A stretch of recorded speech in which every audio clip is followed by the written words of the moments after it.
Hi, Di. Loy, wait lang. So today, I'm so happy and blessed nga naabot na gito sa point nga wala gini, this is it. Wedding day na nato. Ato gini giplan last 3 years ago. Nag-propose ka and then here we are. Our wedding day na.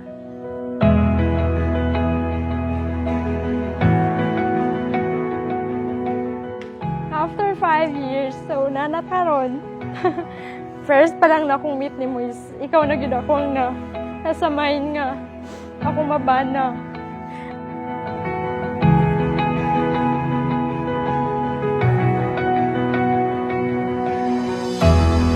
Hi, Mi. Excited kay ko nga cool ba. Siyempre, first time itong duha. Wasap kakabaw sa buhaton.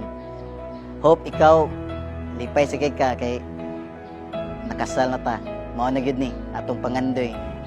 Sud sa ato ang hapit unom ka tuig nga panag-ipon. Natuman na gyud no. Nga mao na gyud ning binyo na gyud ta. Nagkahiusa na gyud ta. Two is become one.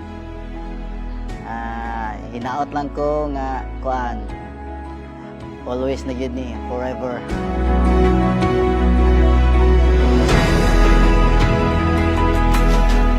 Focus lang kita sa tong goal o mga kalisod o mga kalipay.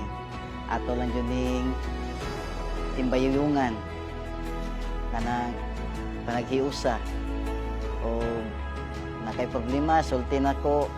Siyempre ako nakaproblema sulti sa kunin mo. Nya love kay tamong duha ni Jai Jai. Love you forever. Di nara ko always nimo, nara ko maminaw perme. Maski si Jai Jai ratong baby pero murag ikaw na akong second nga child. Mas madungan pang Jai Jai. Pero okay ra, willing naragay pong ko perme. Thank you sa tanan-tanan sa mga sakripisyo sa butan kay ka nga pagka-Paris and also pagka-papa ni Jai Jai. Naragay mi perme ni Jai Jai para nimo. Love you so much, Dida.